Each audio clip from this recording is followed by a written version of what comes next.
Hello friends, I am Chevy. Welcome to my shed. How are you today? How's life in your world? How's things where you are? I hope it's fantastic. Everything here is great. Happy Thanksgiving to my American audience. Actually, to everybody. You can celebrate Thanksgiving.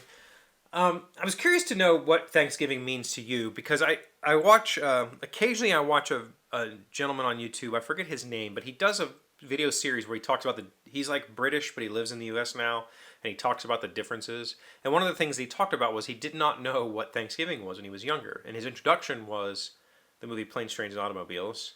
And he thought because it was snowing and they eat turkey, which is Christmas stuff for him, that it was a Christmas movie. And so he just thought maybe Thanksgiving was another word for Christmas. He didn't know that it was its own thing. And it made me think about both of those holidays for me, growing up, were basically the same thing. Thanksgiving was Christmas without presents. And what I mean by that is, for me, Thanksgiving was a day off from school. When I was in school all the way through high school, we did not get the week off like the kids do now. We maybe got the Wednesday off, or we had a half day on Wednesday. I don't remember how it worked out, but I feel like we got a little extra time on Wednesday, Thursday, and Friday off. It was interesting because nobody came to school. I live in West Virginia. The Monday before Thanksgiving, or the third Monday of the month, is the start of rifle season for deer hunting. And so nobody came to school that week anyway. It would be like me and 5 other kids. I don't know. There was more than 5, but you get it. It was everybody skipped school because it was like, well, this is hunting season and we're going to go hunting. So for me, Thanksgiving was a day off from school, and then everybody came to my parents' house and we had dinner.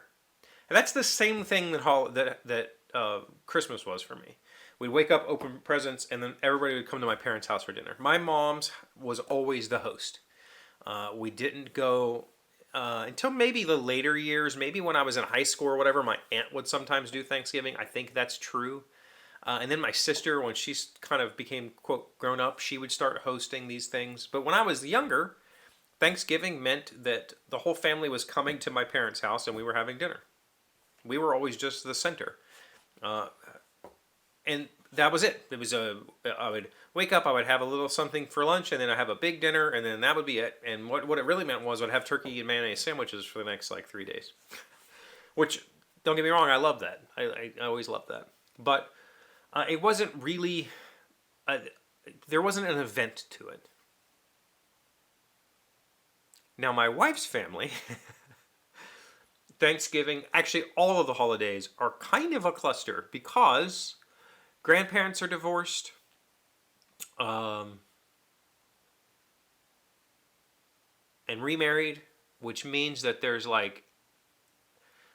we have divorced grandparents that got remarried. We have, really close family, like siblings, aunts, uncles, that sort of thing. So it's like go there, then we have a schedule. Like we got to go to this person's house and then this person's house. And it's just like, oh, this is I never thought about how my cousins, to them, Thanksgiving was they come to their aunt's house.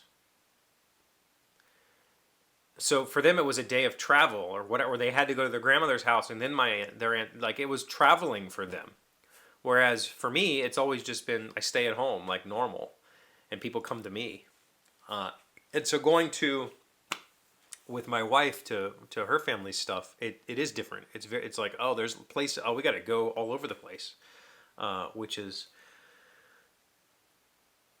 It is what it is. It's fine. I don't mind it at all. I only see her family a couple of days a year. It's not like I get to spend a whole lot of time with them. They live an hour and a half away. So, cool. Let's go see the family because, Anyway, the point here, I'm curious to know, what is it like for you, especially these days? I have a lot of friends in this area that I'm at that age where parents have started to die, and so I have friends who don't have family kind of gatherings, and so the whole Friendsgiving thing is a big deal for them. They get together with friends and have meals. I know people that just are alone and then go to a bar where they hang out with their friends at the bar that opens at 9 o'clock at night. I have spent Thanksgivings by myself, and I've very much enjoyed that. Because it's not. For my whole life, it's just been a day where you eat too much, I guess, It was never really like a special day. Um, the food, the typical Thanksgiving, I've talked about this many times. The typical Thanksgiving and Christmas dinner, I don't really like it. I'm not really into any of those foods, so it's not, and like we talked yesterday, I don't really care about food. So pumpkin pie would be the biggest part of those meals that I was looking forward to. The rest is just kind of like, well, this is food. I don't know. Like, I never understood why it's a special food day. Like, why is it we only make turkey these 2 days a year? Turkey can be had anytime. Like, why do we like? It's not good. It's not like it's a great meat that we save up for the whole year. No, it's kind of cheap. It's not very good. Like, we could probably have why don't we do fillets? Like, why don't we have bacon wrapped filet mignon on Thanksgiving? That makes more sense to me than this gamey bird. Like, I don't know what. So anyway, point is, regardless of where you are in the world, what does Thanksgiving mean to you? Did your family host Thanksgiving, or did you have to travel on those days? Did you go to grandparents' houses and aunts' houses and uncles' houses, or did you stay at home? I'm curious. Let me know in the comments. Happy Thanksgiving again. Thank you for being here as always. Thank you for liking, commenting, subscribing, being amazing friends and wonderful people. I really appreciate you. And I'll see you again tomorrow. Today's 1,000 plus little things happy, successful people do differently. We are learning 19 quick tricks to feel better instantly. We're on number 13. Complete an important piece of unfinished business. Today is a perfect day to finish what you started. Few feelings are more satisfying than the one you get after an old burden has been lifted off your shoulders. I'm a keeper of lists, and I often overschedule myself, quote, by filling my list full of just inane things that don't need to get done. But when I'm procrastinating on something, which is 100% of the time, I'm procrastinating on something 100% of my life. Right now I'm procrastinating on about 3 things. When I'm procrastinating on something, I can just do one of those little things, and I feel motivated. I feel like I did a thing. Was it important? No. But it makes me feel good, and it pushes me forward to actually getting the procrastination done.